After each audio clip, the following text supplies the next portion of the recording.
بسم الله الرحمن الرحيم نحمده ونصلي ونسلم على رسوله الكريم وعلى آله وأصحابه أجمعين أما بعد فأعوذ بالله من الشيطان الرجيم بسم الله الرحمن الرحيم قال الله تبارك وتعالى في القرآن المجيد والفرقان الحميد فأما اليتيم فلا تقهر وأما السائل فلا تنهر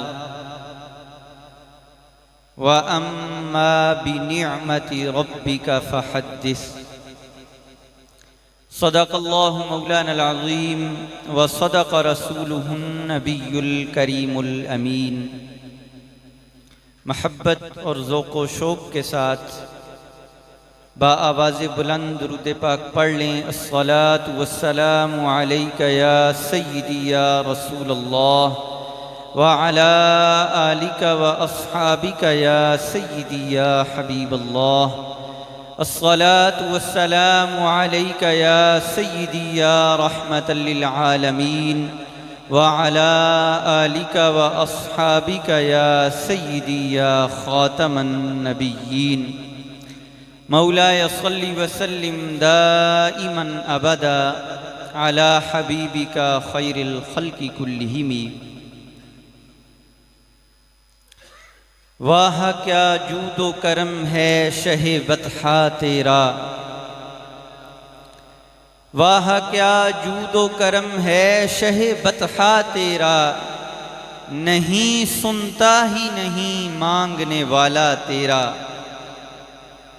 اور دھارے چلتے ہیں عطا کے وہ ہے قطرہ تیرا، تارے کھلتے ہیں سخا کے وہ ہے ذرہ تیرا، ایک میں کیا میرے عصیاں کی حقیقت کتنی، مجھ سے 100 لاکھ کو کافی ہے اشارہ تیرا، اور یا رسول اللہ تیرے ٹکڑوں پہ پلے غیر کی ٹھوکر پہ نہ ڈال، تیرے ٹکڑوں پہ پلے غیر کی ٹھوکر پہ نہ ڈال، جھڑکیاں کھائیں کہاں چھوڑ کے صدقہ تیرا، اور بحر سائل کا ہوں سائل نہ کنویں کا پیاسا، ہاں بجھا جائے کلیجہ میرا چھینٹا تیرا، اور اے رضا چیست غمر جملہ جہاں دشمن توست، اے رضا چیست غمر جملہ جہاں دشمن توست، کردہ ام مامن خود قبلہ حاجہ تیرا۔ حمد و صلات کے بعد نہایت ہی واجب الاحترام حضرت علامہ حافظ غلام حسین صاحب سیالوی دامت برکاتہم العالیہ، برادر محترم بانی محفل الحافظ القاری مقصود احمد صاحب جماعتی زید مجدہ، دیگر نہایت ہی واجب الاحترام علماء کرام قرائے عظام عاشقان مصطفیٰ صلی اللہ تعالی علیہ وسلم، اللہ رب العزت کے فضل اور اس کی توفیق خاص سے میلاد مصطفیٰ صلی اللہ تعالی علیہ وسلم کی اس بابرکت اور خوبصورت محفل پاک میں اللہ رب العزت کے گھر میں ہم سب حاضر ہیں۔ خالق کائنات ہم سب کی حاضری کو اپنی بارگاہ میں شرف قبولیت عطا فرمائے، اور دور و نزدیک سے تشریف لانے والے تمام شرکاء کو ایک ایک قدم پر اپنی بارگاہ خاص سے اجر عظیم عطا فرمائے۔ میں کوئی باقاعدہ مقرر یا خطیب نہیں ہوں، نہ تو کوئی بہت زیادہ گھن گرج کے ساتھ گفتگو کر سکتا ہوں، نہ کوئی ترنم اختیار کر سکتا ہوں۔ یہ قبلہ قاری صاحب کی محبت ہے کہ انہوں نے مجھے حکم فرمایا تو میں اس کی تعمیل کے لیے حاضر ہوا۔ سیدھے سادے انداز میں کچھ باتیں آپ کی خدمت میں عرض کرنا چاہوں گا۔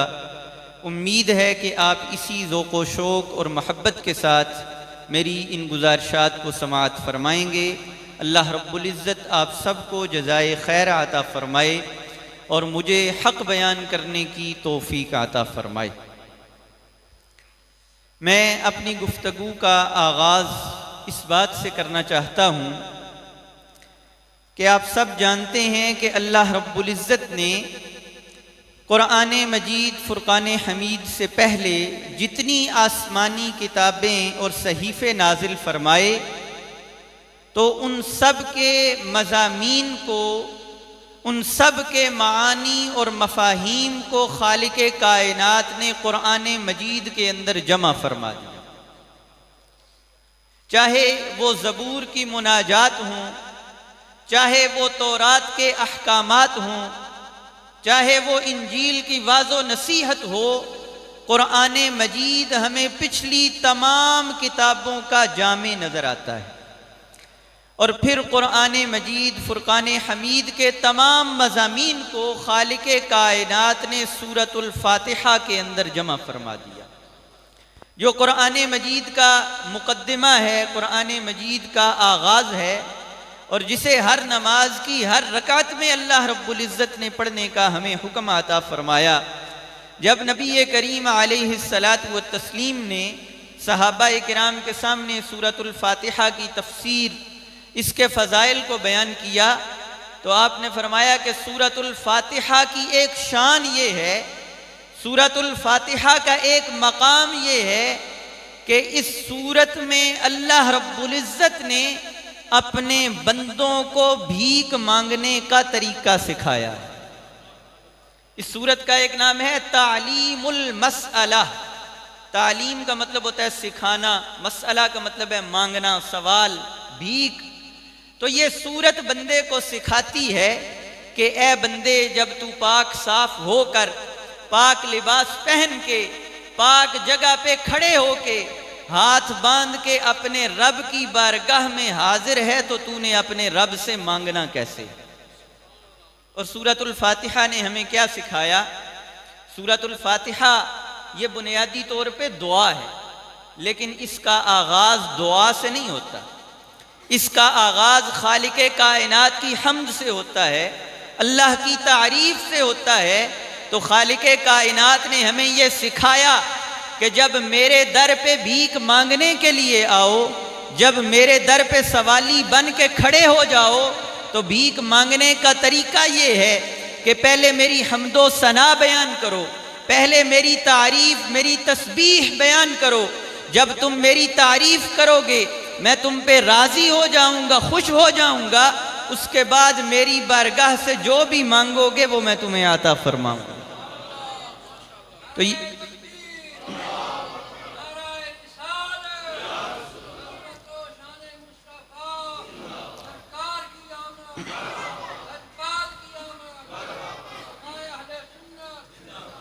توجہ فرمائیے گا، یہ بات عرض کرنے کا مقصد یہ ہے کہ یہ محفل میلاد مصطفیٰ صلی اللہ تعالی علیہ وسلم، رسول اللہ صلی اللہ تعالی علیہ وسلم کے ذکر کی یہ محفلیں، یہ مجلسیں، یہ ہم اس لیے منعقد کرتے ہیں، ان کے منعقد کرنے کا ایک بنیادی مقصد یہ ہے کہ ان کے ذریعے ہم در مصطفیٰ پہ بھیک مانگنے کے لیے آتے ہیں۔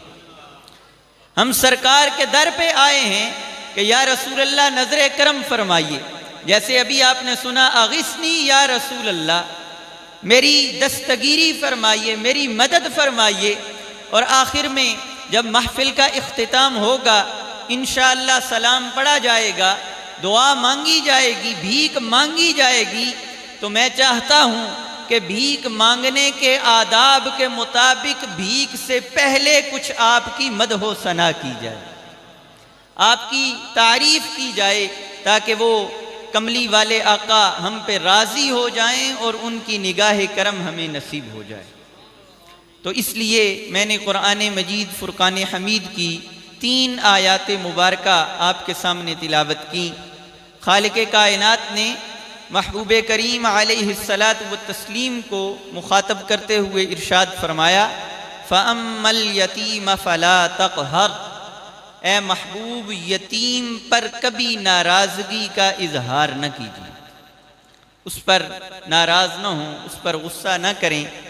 وَأَمَّا السَّائِلَ فَلَا تَنْهَرْ، اور اے محبوب جو بھی آپ کے در پہ آ جائے، جو بھی سوالی اپنی جھولی پھیلا کے آپ کے دروازے پہ کھڑا ہو جائے تو اے محبوب اپنے در پہ آنے والے سوالی کو کبھی خالی واپس نہ کیجیے۔ یہ آیت مبارکہ آج کی میری گفتگو کا اصل مقصود ہے، توجہ فرمائیے گا۔ خالق کائنات نے حکم فرمایا اے محبوب اپنے در پہ آنے والے کو جھڑکنا نہیں، اسے خالی نہیں لوٹانا۔ آپ کو میں نے جو خزانے عطا فرمائے ہیں، زمین و آسمان کے خزانوں کی کنجیاں آپ کے ہاتھ میں دے دی ہیں، تو میرے خزانے ختم ہونے والے نہیں۔ آپ کے دروازے پہ جو بھی مانگنے والا جو سوال لے کر آئے آپ اسے عطا فرمائیں۔ تو میں نے اس حوالے سے جب سیرت کی کتب کا مطالعہ کیا، غور و فکر کیا، توجہ فرمائیے گا، تو مجھے یہ سمجھ آئی اپنے ناقص علم کے مطابق کہ دنیا میں جب کوئی کسی کو عطا کرتا ہے، کسی کو بخشتا ہے، کسی کو کچھ دیتا ہے، تو وہ عطا 3 طرح کی ہوتی ہے۔ کتنی طرح کی ہوتی ہے؟ 3 طرح کی۔ دنیا میں عطا 3 طرح کی ہوتی ہے، اور اللہ رب العزت نے اپنے محبوب کو ہر قسم کی عطا میں بے مثل و بے مثال مرتبہ عطا فرمایا۔ آپ کی اسی شان عطا کے متعلق میں کچھ گزارشات عرض کروں گا، زیادہ وقت نہیں لوں گا، توجہ فرمائیے گا۔ عطا کی سب سے پہلی قسم یہ ہے کہ وہ عطا جو سب لوگ کرتے ہیں۔ کسی کو اللہ تعالیٰ نے مال و دولت عطا فرمایا ہے، جب کوئی تنگ دست اس کے پاس مانگنے کے لیے آتا ہے تو وہ اسے کچھ دے دیتا ہے۔ کسی کو کچھ عہدہ مل جاتا ہے، کوئی حاجت مند اس کے پاس آتا ہے، وہ اس کی ضرورت کو پورا کرتا ہے۔ یہ وہ عطا ہے جو دنیا میں ہوتی ہے، لوگ کرتے ہیں۔ اور نبی کریم علیہ الصلاۃ والتسلیم کی تشریف آوری سے پہلے عرب میں عطا کو، سخاوت کو بہت بڑی چیز سمجھا جاتا تھا۔ عرب اسے اپنے لیے بہت قابل فخر سمجھتے تھے، اور بالخصوص عرب کے اندر حاتم طائی ایسا شخص تھا جو اپنی سخاوت میں ضرب المثل تھا، جو مشہور تھا۔ آج بھی اس کا نام سخاوت کے حوالے سے لیا جاتا ہے، لیکن قربان جائیے رسول اللہ صلی اللہ تعالیٰ علیہ وسلم کی اس شان عطا پر کہ دنیا میں دینے والے تو بڑے ہیں، پہلے بھی تھے، اب بھی ہیں اور قیامت تک رہیں گے، لیکن اللہ رب العزت نے اپنے محبوب کو وہ بے مثل و بے مثال شان عطا فرمائی۔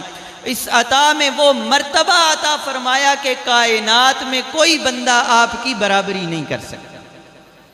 اور اس بات کو بیان کرنے سے پہلے یہ بھی عرض کر دوں کہ نبی کریم علیہ الصلاۃ والتسلیم کی صحیح حدیث طیبہ آپ نے فرمایا کہ اللہ رب العزت نے مجھے یہ اختیار دیا، فرمایا اے محبوب چاہو تو بادشاہ نبی بن جاؤ، چاہو تو فقیر نبی بن جاؤ۔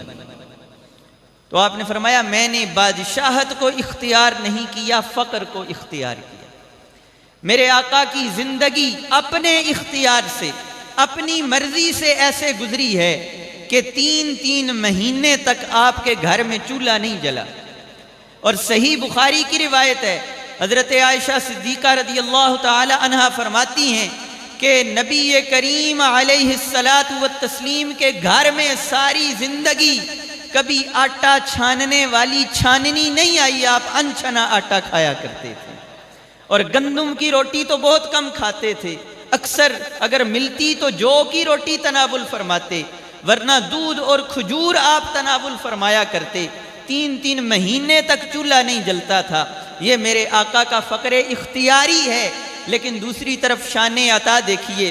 ایک بدو آپ کی خدمت میں حاضر ہوا، عرض کی کہ میں آپ پر ابھی تک ایمان نہیں لایا، میرا قبیلہ ایمان نہیں لایا، میں آپ کو ملنے کے لیے آیا ہوں، ملاقات کرنے کے لیے آیا ہوں، ہم بڑے تنگ دست ہیں، ہمارے قبیلے کو بڑی حاجت ہے، مجھے کچھ عطا فرمائیے۔ تو میرے آقا نے 2 پہاڑوں کے درمیان ہزاروں بھیڑوں اور بکریوں پر مشتمل ریوڑ اسی وقت اس بدو کو عطا فرما دی۔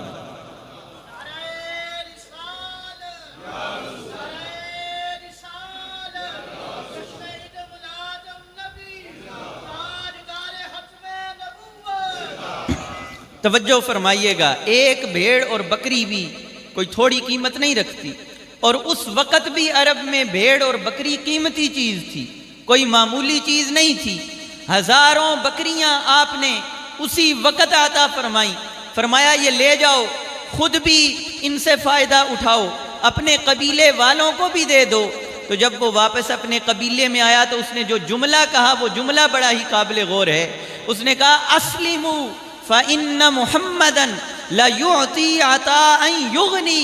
اس نے کہا اے قبیلو، مدینے کے تاجدار کی غلامی کا پٹا اپنی گردنوں میں ڈال لو، اس لیے کہ میں دیکھ کے آیا ہوں کہ جب وہ عطا فرمانے پہ آتے ہیں تو اتنا عطا فرماتے ہیں کہ پھر کہیں مانگنے کی ضرورت ہی باقی نہیں رہتی، پھر کسی در پہ جانا نہیں پڑتا، وہ ہمیشہ ہمیشہ کے لیے بندے کو بے نیاز کر دیتے ہیں۔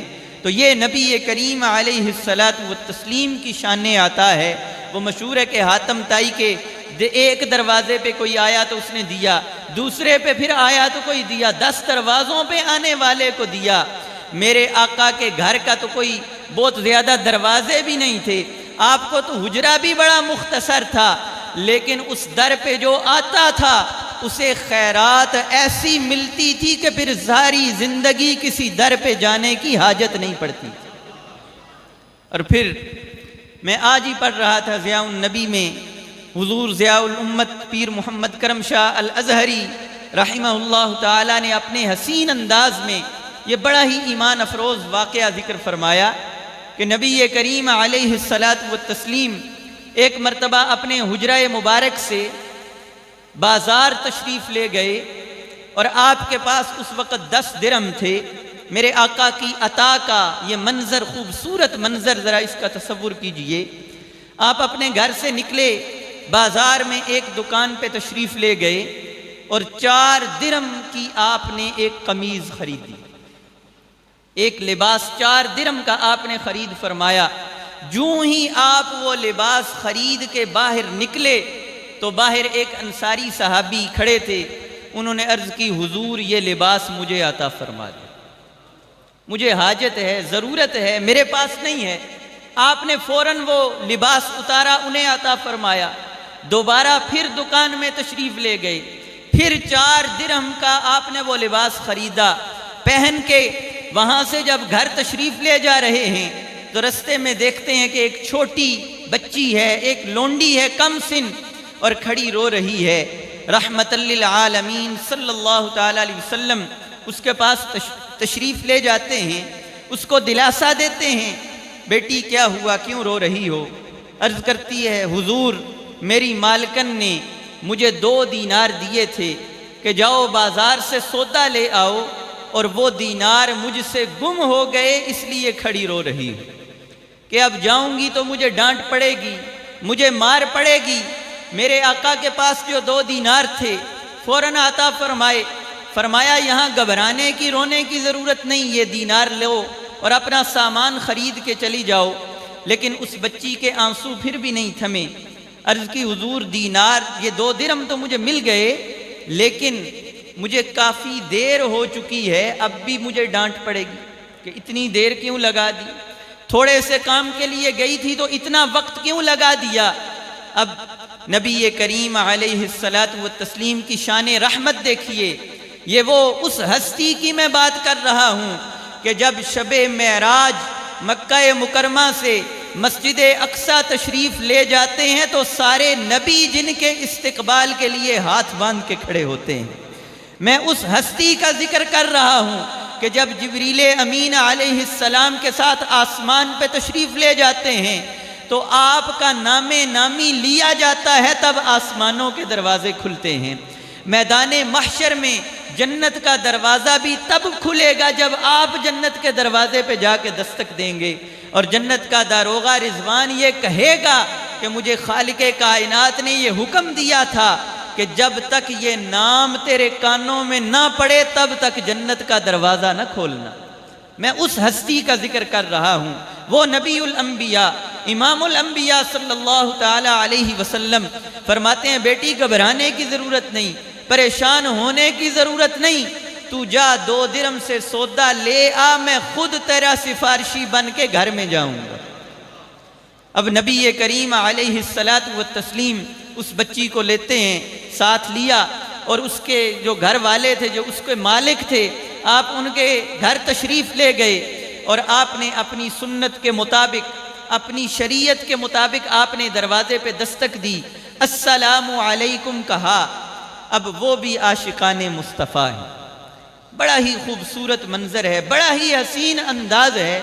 نبی کریم علیہ السلام آپ السلام علیکم کہتے ہیں، گھر والے اس آواز کو سن کے باادب ہماتن گوش ہیں، لیکن بلند آواز سے جواب نہیں دیتے، آہستہ آواز سے جواب دیتے ہیں۔ پھر دوبارہ السلام علیکم فرمایا، پھر آہستہ آواز سے انہوں نے جواب دیا۔ جب تیسری مرتبہ آپ نے سلام دیا تو اب انہوں نے بلند آواز سے جواب بھی دیا اور دروازہ کھولا، آپ کو خوش آمدید کہا، اپنی پلکیں آپ کے راستے میں بچھائیں۔ آپ نے فرمایا پہلی 2 مرتبہ سلام کی آواز نہیں آئی، عرض کی حضور سلام کی آواز تو آئی تھی، لیکن بلند آواز سے جواب اس لیے نہیں دیا کہ آپ سلام دیتے رہیں، رب کی رحمتیں ہم پہ نازل ہوتی رہیں۔ حصول رحمت کے لیے، حصول برکت کے لیے جواب نہیں دیا۔ حضور کیسے آنا ہوا، کیسے تشریف فرما ہوئے؟ فرمایا یہ بچی ہے، میں اس کا سفارشی بن کے اس کی سفارش کرنے کے لیے تشریف لایا ہوں۔ اب وہ بھی صحابی تھے، عاشق رسول تھے، انہوں نے کیا کہا؟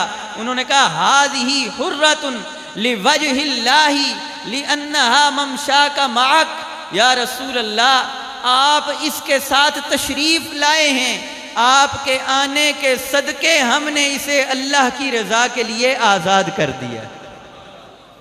تو اس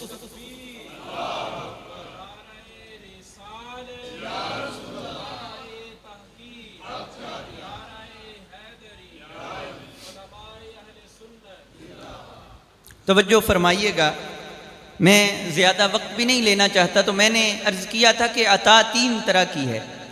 ایسے کام لوگ کرتے ہیں، لوگ مال بھی دیتے ہیں، کوئی عہدے دار ہوتا ہے تو وہ لوگوں کی حاجت بھی پوری کرتا ہے، لیکن اس حوالے سے جب تاجدار مدینہ کی سیرت دیکھیں تو کوئی آپ کا مثل نظر نہیں ہے۔ اب عطا کی دوسری قسم کی طرف میں چلتا ہوں، بات کو مختصر کرتے ہوئے۔ دوسری قسم کی عطا وہ ہے جو دنیا میں کوئی نہیں کر سکتا، وہ قاری کوئی نہیں سکتا، تو پھر اس میں مثل یا آپ کی مثال آنا وہ تو ہے ہی ناممکن۔ لیکن میرے رب نے اپنے محبوب کو کیا شان عطا فرمائی ہے، شان عطا کس طرح کی بخشی اپنے محبوب کو۔ نبی کریم علیہ السلام کے جلیل القدر صحابی حضرت سیدنا ابو ہریرہ رضی اللہ تعالی عنہ، اور روایت ہے بخاری اور مسلم کی۔ آج کل یہ بھی بڑا مسئلہ ہے، لوگ کہتے ہیں جی ضعیف روایتیں بیان کی جاتی ہیں، تو اس لیے میں وہ روایت عرض کر رہا ہوں جس کو امام بخاری نے 6 سے 7 مرتبہ صحیح بخاری کے اندر روایت کی ہے۔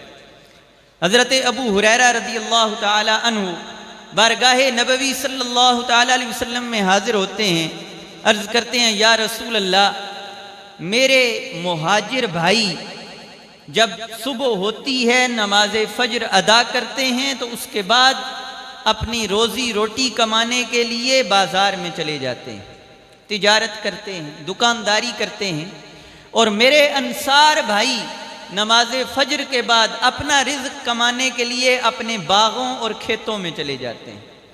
مہاجرین زیادہ تر تاجر پیشہ ہیں، انصار زراعت پیشہ ہیں۔ یا رسول اللہ، میں نہ تو تجارت کرتا ہوں نہ زراعت کرتا ہوں، صبح سے لے کر شام تک اور شام سے لے کر صبح تک آپ کی خدمت میں حاضر رہتا ہوں، آپ کے در سے کہیں نہیں جاتا۔ حضرت ابو ہریرہ رضی اللہ تعالی عنہ کی سیرت آپ پڑھیں، 3 دن تک کچھ بھی کھانے پینے کے لیے نہیں ملتا تھا، لیکن در مصطفیٰ چھوڑ کے نہیں جاتے تھے۔ وہیں صبح و شام عرض کی یا رسول اللہ، اس کا مقصد یہ ہے، آپ کی خدمت میں حاضر رہنے میں مدعا یہ ہے کہ آپ کی زبان مبارک سے نکلنے والا کوئی جملہ ایسا نہ ہو جس سے میں محروم رہ جاؤں۔ آپ کی باتیں سننے کے لیے، آپ کی میٹھی شہد بھری گفتگو کو سماعت کرنے کے لیے صبح سے لے کر شام تک حاضر رہتا ہوں، لیکن قدرتی طور پہ مسئلہ یہ ہے، مجھے نسیان کی، بھولنے کی بیماری ہے۔ صبح بات سنوں تو شام کو بھول جاتی ہے، شام کو سنوں تو صبح تک بھول جاتی ہے۔ آپ کی باتیں سنتا ہوں لیکن یاد نہیں رہتی، دل پہ نقش نہیں ہوتی۔ یا رسول اللہ مجھ پہ کرم فرمائیے۔ اب یہ تو ایسا معاملہ ہے کہ جس میں کوئی انسان کچھ نہیں کر سکتا۔ اگر ہمارے پاس کوئی بندہ آ جائے، زیادہ سے زیادہ ہم یہ کہیں گے کہ کسی ڈاکٹر کے پاس چلے جاؤ، ڈاکٹر کے پاس جائے گا، وہ کوئی دوا دے گا، اس میں بھی پتہ نہیں شفا ملے گی یا نہیں ملے گی۔ آج تک ویسے بڑھاپے کی وجہ سے، جسے الزائمر کہتے ہیں، اگر نسیان کی بیماری ہو جائے تو اس کا کوئی علاج نہیں، لوگوں کو اپنا نام بھول جاتا ہے، اپنے بیٹوں کی شکلیں بھول جاتی ہیں اور اس کا کوئی علاج نہیں۔ لیکن میرے آقا نے فرمایا کہ ابو ہریرہ کسی طبیب کے پاس نہیں آئے، محمد عربی کی خدمت میں آئے۔ تو صحیح بخاری کے الفاظ ہیں، میرے آقا نے فرمایا ابسط رداءک، اے ابو ہریرہ اپنی چادر پھیلاؤ۔ جب بھکاری آتے ہیں تو اپنی چادر پھیلاتے ہیں کریم کے در پہ، میرے در پہ مانگنے کے لیے آئے ہو تو اپنی چادر پھیلا دو۔ حضرت ابو ہریرہ رضی اللہ تعالی عنہ نے چادر پھیلائی، فغرف بیدہ ثلاثا، نبی کریم علیہ الصلاۃ والتسلیم نے اپنے مبارک ہاتھوں سے اس طرح چلو بھرا اور حضرت ابو ہریرہ کی چادر میں ڈالا۔ 1 مرتبہ، 2 مرتبہ، 3 مرتبہ، 3 چلو حضرت ابو ہریرہ کی چادر میں ڈالے۔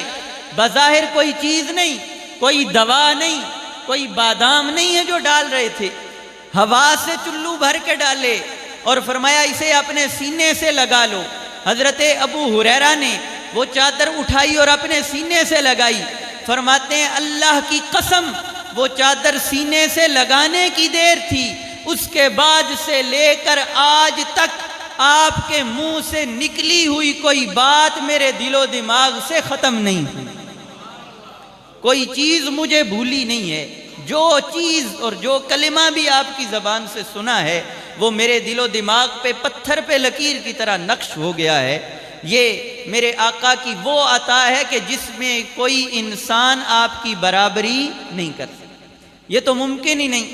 اور صرف یہی نہیں، حضرت قتادہ رضی اللہ تعالی عنہ آنکھ میں تیر لگتا ہے اور وہ عاشق مصطفیٰ، وہ مجاہد خدا، میدان جنگ کے دوران آنکھ میں تیر لگا تو حضرت قتادہ نے اپنے ہاتھ سے پکڑ کے تیر باہر نکالا۔ جب تیر باہر نکالا تو آنکھ بھی باہر آ گئی، آنکھ اپنی ہتھیلی پہ رکھی اور بارگاہ مصطفیٰ پہ حاضر ہو گئے۔ آج کل یہ بھی بڑا مسئلہ ہے، ایسے اللہ کے مقبول اور محبوب بندوں سے مانگنے پہ بھی لوگوں کو بڑے اعتراضات ہیں، لیکن یہ بڑی حیرت کی بات ہے کہ صحابہ کرام کو تو جب بھی کوئی مشکل آتی تھی تو اپنے آقا کی بارگاہ میں حاضر ہوتے تھے، کوئی بھی حاجت پڑتی تھی تو اس در پہ آتے تھے۔ حضرت قتادہ رضی اللہ تعالی عنہ آنکھ ہتھیلی پہ رکھ کے تاجدار مدینہ صلی اللہ تعالی علیہ وسلم کی خدمت میں حاضر ہوتے ہیں، عرض کرتے ہیں حضور میری آنکھ نکل آئی ہے، مجھے آنکھ عطا فرمائیے۔ میرے آقا نے فرمایا قتادہ اگر اللہ کی راہ میں آنے والی اس مصیبت پہ، اس مشکل پہ صبر کرے گا، خالق کائنات جنت میں بہت بلند مرتبہ عطا فرمائے گا، قیامت کے دن بہت بڑا انعام ملے گا۔ عرض کی حضور انعامات اور جنت تو آپ کے صدقے مل جائے گی، لیکن دنیا میں آنکھ کے بغیر نہیں رہنا چاہتا۔ حضرت قتادہ بڑے خوبصورت تھے، حسین و جمیل تھے، اور آپ کی جو ازواج مطہرات، آپ کی جو بیویاں تھیں وہ بھی بڑی حسین و جمیل تھیں۔ تو انہوں نے عرض کی حضور اگر میری آنکھ کا یہ مسئلہ بن گیا میرے حسن میں کمی آ جائے گی اور پھر میری بیویاں کہیں مجھے تانے نہ دیں کہ قتادہ کی تو آنکھ ہی نہیں ہے، تو اس لیے مجھ پہ کرم فرمائیے، توجہ میری جانب رکھیے گا۔ تو نبی کریم علیہ الصلاۃ والتسلیم نے حضرت قتادہ کو کسی آئی اسپیشلسٹ کے پاس نہیں بھیجا، یہ نہیں فرمایا کہ میرے اختیار میں تو کچھ نہیں، جیسے لوگ کہتے ہیں جس کا نام معاذ اللہ محمد یا علی ہے وہ کسی چیز کا مختار نہیں، تو آپ نے تو یہ نہیں کہا کہ میرا نام محمد ہے تو میں تو مختار نہیں، چلے جاؤ میں کچھ نہیں کر سکتا۔ حضرت قتادہ کو اپنے پاس بلایا، اپنی بارگاہ میں بٹھایا اور حضرت قتادہ کی ہتھیلی پہ رکھی ہوئی وہ آنکھ اٹھا کے ان کے ماتھے پہ آنکھ کی جگہ میں رکھی اور اپنا لعاب دہن لگایا۔ اللہ رب العزت نے حضرت قتادہ کی آنکھ میں بینائی عطا فرما دی۔ اس بات پہ بھی توجہ فرمائیے گا، یہاں آپ مجھ سے بہترین معاملات کو جاننے والے بیٹھے ہوں گے کہ انسانی جسم کے جو بہت ہی پیچیدہ اور نازک اعضاء ہیں ان میں سے ایک آنکھ ہے۔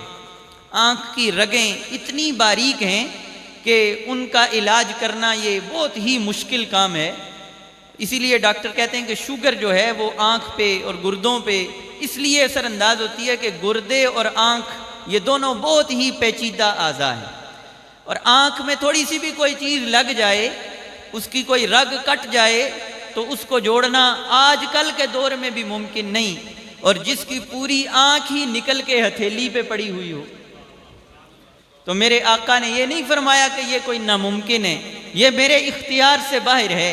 آپ نے آنکھ واپس رکھی، اپنا لعاب دہن لگایا، اور پھر حضرت قتادہ کے یہ الفاظ ذرا اپنے دل و دماغ کو کشادہ کر کے سماعت فرمائیے گا۔ حضرت قتادہ فرماتے ہیں اللہ کی قسم مجھے دونوں آنکھوں سے نظر آتا تھا، لیکن جس آنکھ میں لعاب دہن لگا تھا اس آنکھ میں اللہ نے پہلی آنکھ سے بھی زیادہ بینائی عطا فرمائی۔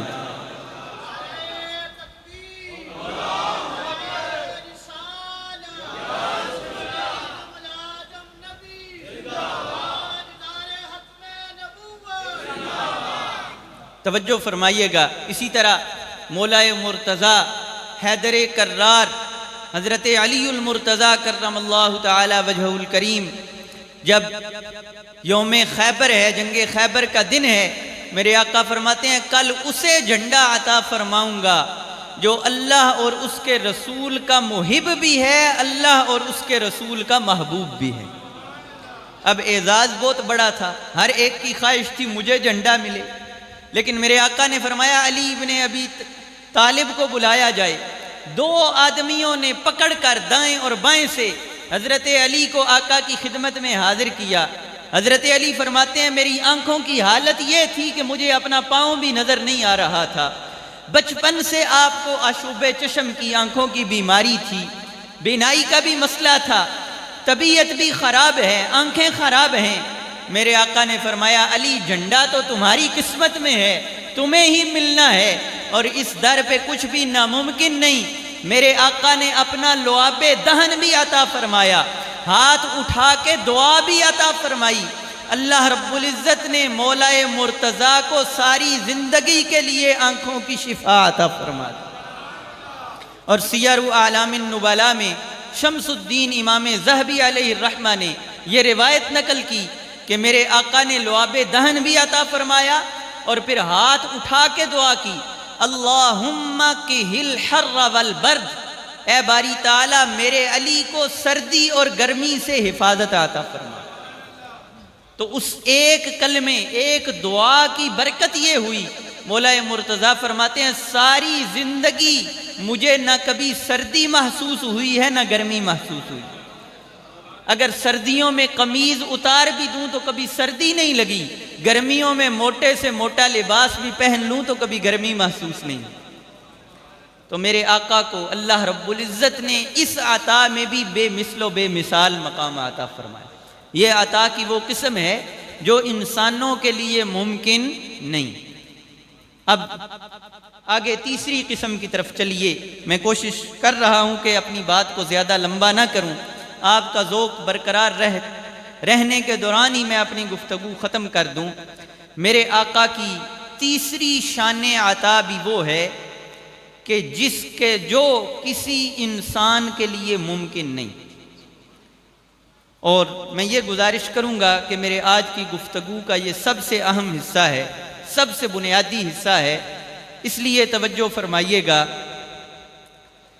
اس دنیا میں جو بھی انسان آتا ہے، یہاں زندگی گزارتا ہے، ہر ذی شعور انسان کے ذہن میں یہ سوال پیدا ہوتا ہے کہ میں کہاں سے آیا ہوں، کیوں آیا ہوں، اور میں نے کہاں جانا ہے۔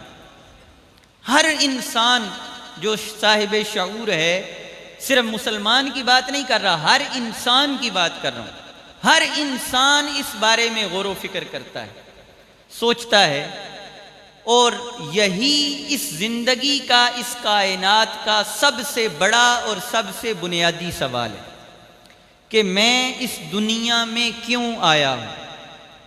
اب اس سوال کا جواب دینے کی بہت سی کوششیں ہوئیں، بہت سے فلسفیوں نے اس کا جواب دیا، بہت سے ماہرین قوانین نے اس کا جواب دیا، بہت سے حکمرانوں اور بادشاہوں نے، بہت سے دانشوروں نے، بہت سے لکھاریوں نے اس پہ اپنی زندگیاں لگا دیں کہ انسان اس دنیا میں کیوں آیا ہے۔ انہوں نے انسان کو اپنی طرف سے کچھ عطا کیا، کچھ دینے کی کوشش کی، انسان کی سب سے بنیادی مشکل کا حل پیش کرنے کی کوشش کی، لیکن یاد رکھیے یہ سوال ایسا ہے کہ اس سوال کا جواب دینا کسی انسان کے بس کی بات نہیں۔ اس دنیا میں کہا جاتا ہے کہ جس طرح آئنسٹائن بہت ہی اعلیٰ درجے کا ذہین انسان سمجھا جاتا ہے، دنیا میں کسی کی ذہانت کو ناپنے کا جو معیار ہے، جسے آئی کیو کہتے ہیں، تو کہتے ہیں کہ آئنسٹائن کا جو آئی کیو لیول تھا وہ 160 تھا، 160۔ جو دنیا میں چند انسان ایسے ہوتے ہیں، اربوں انسانوں میں سے چند انسان ایسے ہوتے ہیں جن کا آئی کیو لیول جو ہے وہ 160 ہوتا ہے، ان میں ایک آئنسٹائن ہے۔ تو آئنسٹائن کے سامنے بھی یہ سوال تھا کہ ہم اس دنیا میں کیوں آئے ہیں۔ بہت بڑا سائنسدان تھا، اس کا بہت بڑا نام ہے، آج بھی پوری دنیا میں اسے سب سے بڑا سائنسدان سمجھا جاتا ہے۔ اس نے اس سوال کے متعلق کیا کہا؟ اس نے کہا کہ میں یہ سمجھتا ہوں کہ اس دنیا میں میری حیثیت ایسے ہے کہ جیسے کوئی انسان بہت بڑی لائبریری کے اندر اس کو کھڑا کر دیا جائے، اس کے چاروں طرف ہزاروں کتابیں بڑی خوبصورت، بڑی حسین و جمیل سجی ہوئی ہوں، اور وہ دیکھ رہا ہو کہ یہ پہلے نمبر پہ ہے، یہ دوسرے نمبر پہ ہے، یہ تیسرے نمبر پہ ہے۔ اب اگر اس انسان سے پوچھا جائے کہ ان کتابوں کے اندر کیا ہے، یا یہ کتابیں یہاں کیوں رکھی گئی ہیں، تو وہ ان سوالوں کا جواب نہیں دے سکتا۔ اسے کیا پتا کہ یہ کتابیں یہاں کس نے رکھی ہیں، کیوں رکھی ہیں؟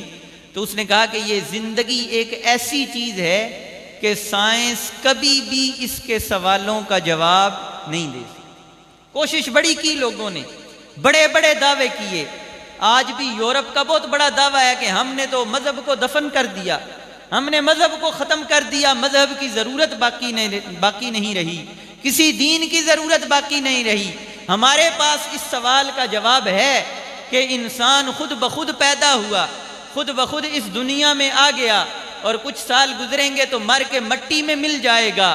نہ اس دنیا سے پہلے اس کا آغاز ہے، نہ اس دنیا کے بعد اس کا کوئی انجام ہے۔ یہ انہوں نے اس سوال کا جواب دیا اپنی طرف سے، لیکن اس جواب کا نتیجہ کیا نکلا؟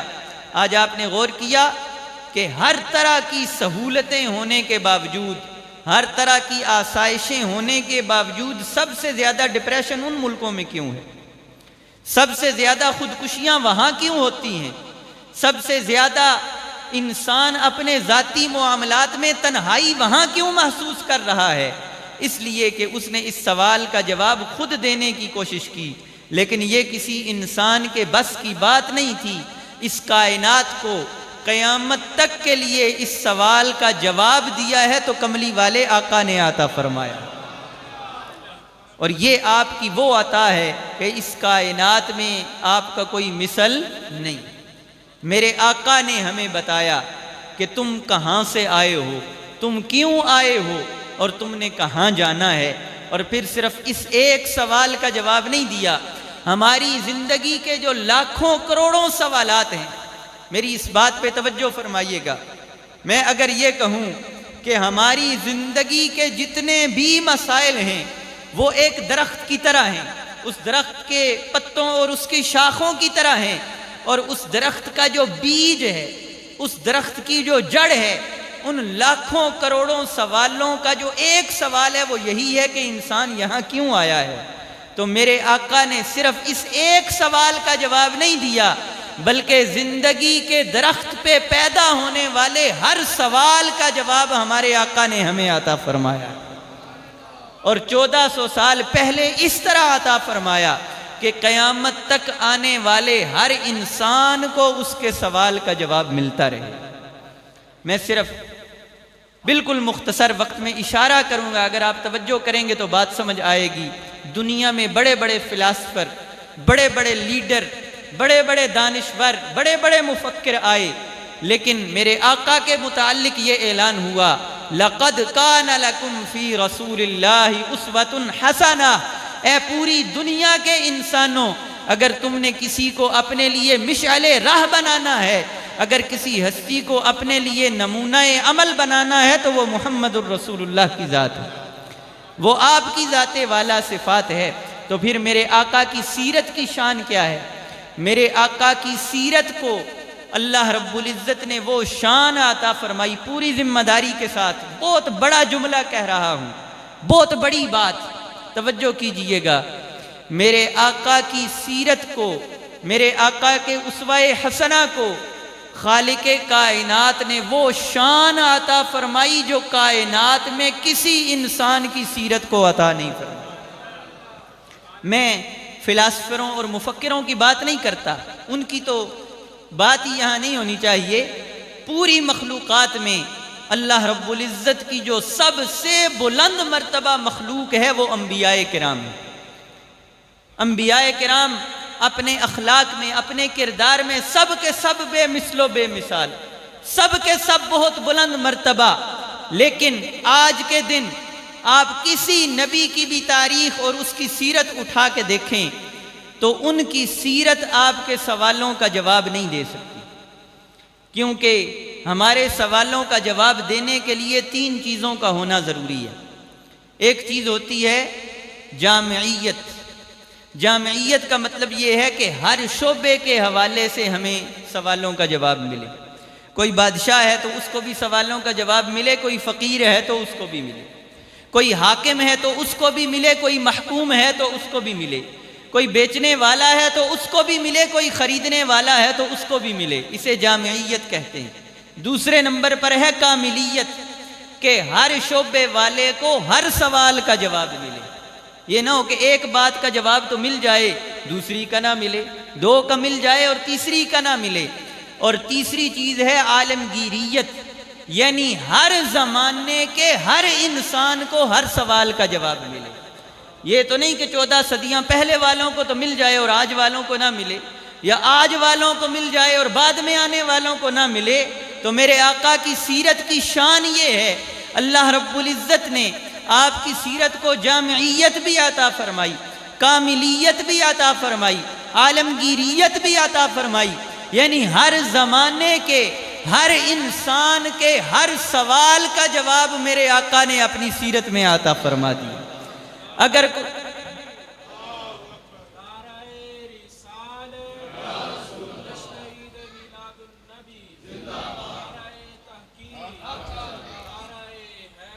توجہ فرمائیے گا، اگر کوئی بادشاہ ہے، لاکھوں مربع میل پر حکومت کرنے والا ہے، تو اس کے لیے بھی میرے آقا کی زندگی اسوہ حسنہ ہے۔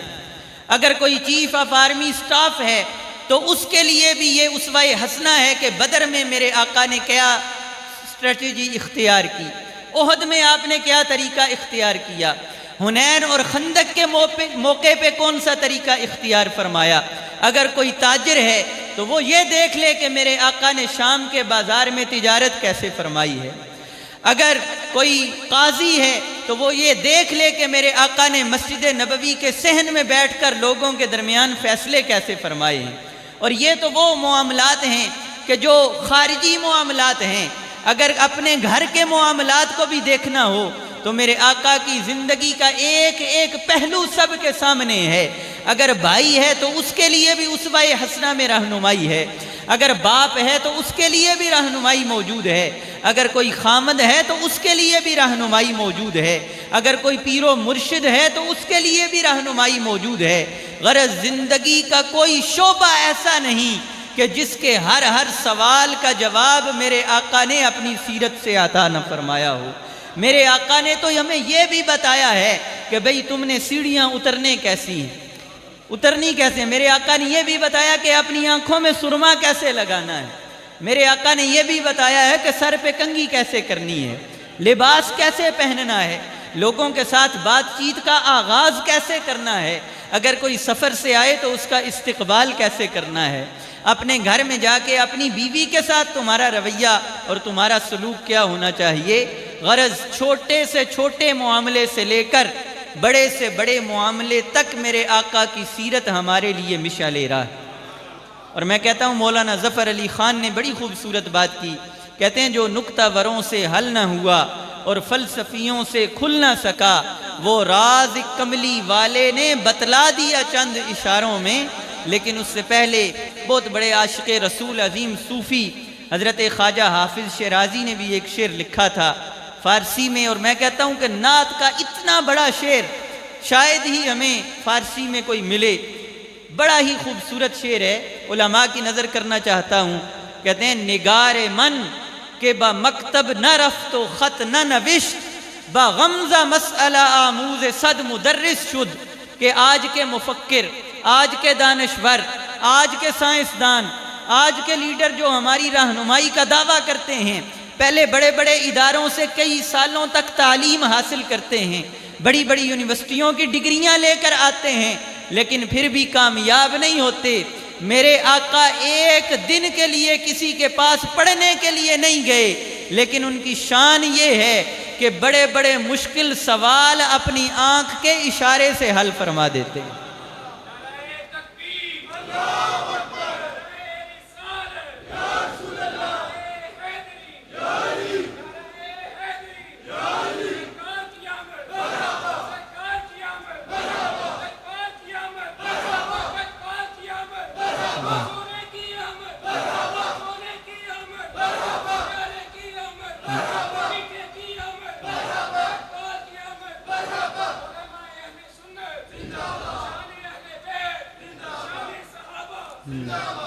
توجہ فرمائیے گا، اور یہ جو انہوں نے آنکھ کے اشارے کی بات کی نا، اس حوالے سے مجھے ایک روایت یاد آ گئی، صحیح حدیث طیبہ، ہمارے لیے بہت بڑا لمحہ فکریہ ہے کہ جب یہودیوں کے ساتھ نبی کریم علیہ الصلاۃ والتسلیم کے معاملات چلے، ان کے ساتھ کئی مرتبہ بات چیت کا موقع آیا، تو کئی مرتبہ انہوں نے کہا جی کہ آپ اور ہمارے درمیان یہ جو اختلاف ہے اس میں کسی کو ثالث مقرر کر لیتے ہیں، اور کئی مرتبہ صحابہ کرام کو ثالث بنایا گیا کہ مسلمانوں اور یہودیوں کے اس مسئلے کا فیصلہ آپ کریں، جو فیصلہ کریں گے وہ قبول ہوگا۔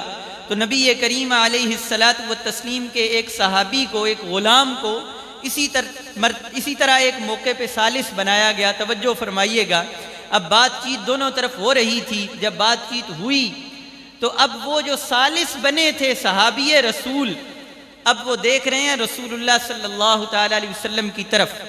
غور کیجئے گا، ہمارے بھی زندگی میں بڑے معاملات آتے ہیں، ہمارے یہاں بھی پنچایتیں بیٹھتی ہیں، عدالتیں بھی لگتی ہیں، کئی طرح کے مسائل حل کرنے کا موقع ملتا ہے، لیکن میرے آقا کی سیرت دیکھیے، ثالث بنے ہیں آپ کے غلام، آپ کے صحابی۔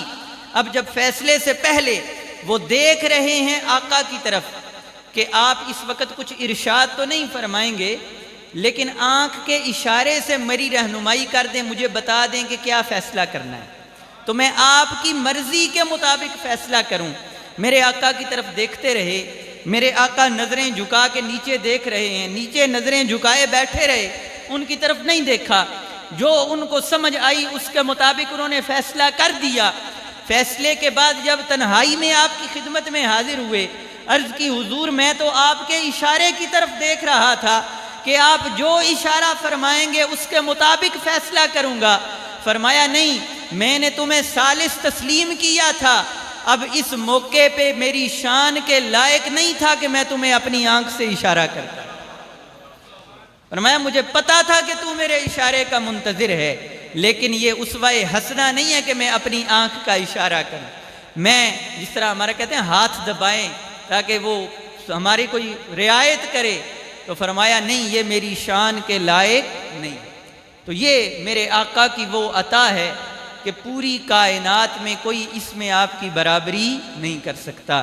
لیکن یہ ہمارے لیے بہت بڑا لمحہ فکریہ ہے کہ آپ نے تو ہمیں اتنی بڑی دولت، بلکہ یوں کہنا چاہیے کہ کائنات کی سب سے بڑی دولت عطا فرمائی، تو ہم نے اس کی کتنی قدر کی، ہم نے اس کے ساتھ کیا رویہ اختیار کیا۔ آپ کی سیرت پاک کے حوالے سے، آپ کے اس بے مثل و بے مثال کردار کے حوالے سے آج ہماری انفرادی اور اجتماعی صورتحال کیا ہے۔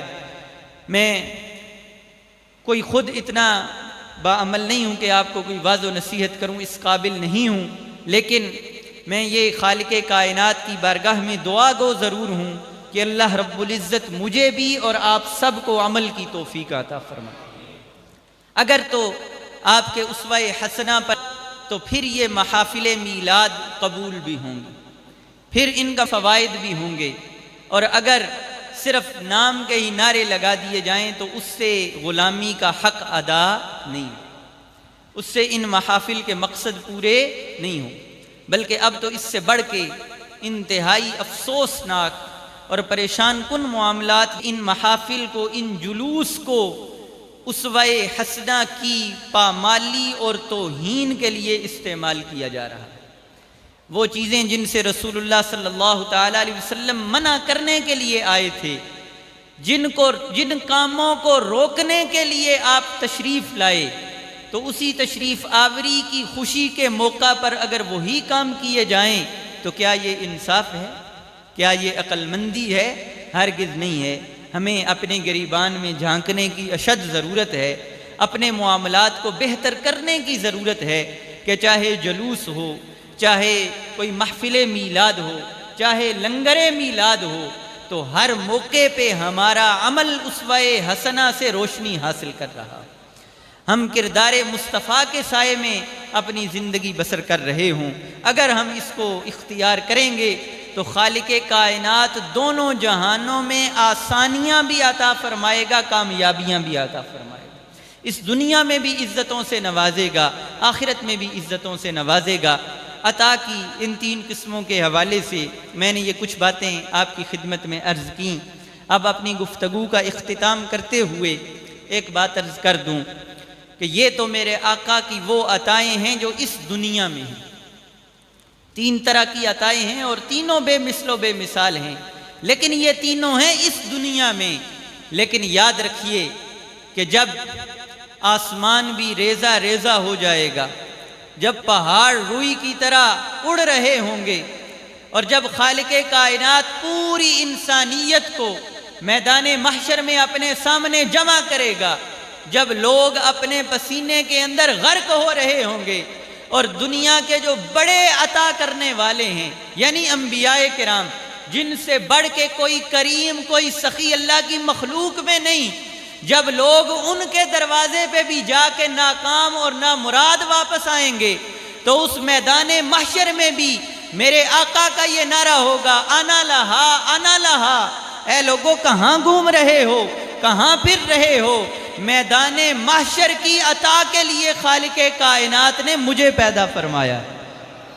اس دنیا میں تو مجھ سے پہلے سخی بھی آتے رہے، کریم آتے رہے، انبیاء کرام اپنے اسوہ حسنہ کی روشنی پھیلاتے رہے، رسول کرام اپنی شریعتیں لوگوں تک پہنچاتے رہے، اور ان کے ماننے والے کامیابیاں بھی حاصل کرتے رہے۔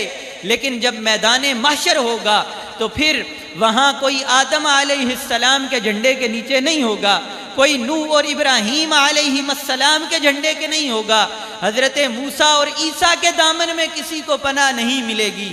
اگر میدان محشر میں سب کو پناہ ملے گی تو تاجدار مدینہ کے جھنڈے کے نیچے ملے گی۔ تو جو میدان محشر میں آپ کی عطا ہے وہ تو بے مثل و بے مثال ہے، اور وہ بہت ہی عظیم ہے، اور یہ بھی صحیح حدیث ہے، صحیح بخاری کے اندر یہ روایات ہیں۔ میرے آقا نے فرمایا کہ پوری کائنات جب انبیاء کرام کے در سے پھر کے نامراد واپس آئے گی تو میں انہیں کہوں گا خالق کائنات نے مجھے تمہارے لیے پیدا فرمایا ہے، میں پھر رب کی بارگاہ میں سجدہ ریز ہو جاؤں گا، تو خالق کائنات مجھے فرمائے گا یا محمد ارفع رأسک سل توتا واشفع تشفع، اے محبوب اپنی زندگی میں بڑے سجدے کیے، اپنی راتیں سجدے کے اندر گزاری، اپنے دن سجدے کے اندر گزارے، میدان محشر میں اپنا سر مبارک سجدے سے اٹھائیے۔ آج آپ کی شان یہ ہے کہ آج آپ مجھ سے جس چیز کا سوال کریں گے میں عطا کروں گا، آج جس کی شفاعت کریں گے میں آپ کی شفاعت کو شرف قبولیت عطا فرماؤں گا۔ اسی لیے تاجدار گولڑا پیر مہر علی شاہ رحمت اللہ تعالی علیہ، ان کی روح جوش میں آتی ہے اور بڑے ہی خوبصورت اور انہوں نے کمال کیا، کہتے ہیں کہ یعطی کا رب کا داس تساں فتردا تھی پوری آس اساں، لجپال کرے سی پاس اساں، وشفا تو شفا صحیح پڑیاں۔ اور یا رسول اللہ انہاں سکھ دیاں تے قرلاندیاں تے لکھ واری صدقے جاندیاں تے، انہاں بردیاں مفت وکاندیاں تے، شالا وت بھی آمن او گھڑیاں۔ سبحان اللہ ما اجمالا کا ما احسنا کا ما اکمالا کا، کتھے مہر علی کتھے تیری ثنا، گستاخ اکھیں کتھے جا اڑی۔ تو حاضرین محترم، اس دنیا میں بھی میرے آقا کی عطا بے مثل و بے مثال، اور میدان محشر میں یہ بات پوری ذمہ داری کے ساتھ عرض کر رہا ہوں۔ جن لوگوں کو اس حوالے سے بھی شکوک و شبہات ہیں، میں تو حیران ہوتا ہوں، مجھے یقین کریں سمجھ نہیں آتی کہ لوگ کیسی باتیں کر جاتے ہیں۔ لوگ کہتے ہیں، ایک آدمی نے کہا، اور بہت ہی بدقسمتی سے ان کا تعلق بھی ہمارے ضلع کے ساتھ ہے، اس نے کہا کہ یہ مولوی جو ہے نا یہ آپ کو ساری آیتیں پڑھ کے نہیں سناتے اور ساری حدیثیں پڑھ کے نہیں سناتے، یہ چھپا لیتے ہیں۔ ان سے پوچھیں کہ جو قرآن مجید کے اندر ہے کہ میرے آقا نے فرمایا ما ادری ما یفعل بی ولا بکم، کہ میں تو خود نہیں جانتا کہ میرے ساتھ کیا ہوگا اور تمہارے ساتھ کیا ہوگا، یہ مولوی نہیں پڑھ کے سناتے، اس نے یہ کہا۔ تو میرے ایک ساتھی ایک مرتبہ مجھ سے کہنے لگے کہ اگر کوئی بندہ یہ پوچھے کہ رسول اللہ صلی اللہ تعالیٰ علیہ وسلم کو اپنے انجام کی خبر تھی یا نہیں، یہی آیت یہی مطلب بیان کرتے ہیں نا کہ آقا فرماتے ہیں مجھے اپنا نہیں پتا میں تمہیں کیا بتاؤں۔ تو اگر کوئی بندہ یہ پوچھے کہ آقا کو اپنے انجام کی خبر تھی یا نہیں، تو میں نے کہا انصاف سے بتانا، اگر جرت ہے اگر ایمان ہے تو کھل کے بتانا کہ تمہیں تاجدار مدینہ کے انجام کی خبر ہے یا نہیں، تمہیں یہ پتا ہے کہ قیامت کے دن ان کے ساتھ کیا ہونا ہے، پتا ہے یا نہیں پتا؟ تو کہنے لگے پتا ہے۔ تو میں نے کہا تمہیں ان کے انجام کی خبر ہے اور انہیں اپنے انجام کی خبر نہیں ہے، یہ کیسی بات ہے؟ یہ کتنی حماقت اور بے وقوفی کی بات ہے۔ کوئی بندہ جو کلمہ پڑھنے والا ہے وہ جرت کرے اور وہ یہ کہے کہ مجھے نہیں پتا کہ محمد الرسول اللہ کو قیامت میں کیا ملنے والا ہے، کوئی کہہ سکتا ہے؟ کسی میں یہ جرت ہے؟ تو جب ہمیں پتا ہے تو پھر آپ کو نہیں پتا؟ جو خود فرما رہے ہیں قیامت کے دن آدم علیہ السلام سے لے کر قیامت تک آنے والی تمام مخلوق میرے جھنڈے کے نیچے ہوگی، کسی کو رب کی بارگاہ میں بولنے کی جرت نہیں ہوگی۔ انا خطیبہم اذا وفدوا، جب رب کی بارگاہ میں حاضر ہوں گے تو کلام صرف میں کروں گا۔ انا مبشرہم اذا یائسوا، جب ہر طرف سے مایوس ہو جائیں گے تو خوشخبریاں میں سناؤں گا۔ لواء الحمد یومئذ بیدی، اس دن تمام لوگوں کی سرداری کا جھنڈا میرے ہاتھ میں ہوگا۔ انا قائدہم الی الجنۃ، اور جب ساری مخلوق جنت کی طرف جائے گی تو سب سے آگے آگے میں چل رہا ہوں گا، میرے نام سے جنت کا دروازہ کھلے گا اور سب سے پہلے جنت میں جاؤں گا، پھر نبی جائیں گے، اور ساری امتوں میں سب سے پہلے میری امت جائے گی، پھر بعد والی امتیں جائیں گی۔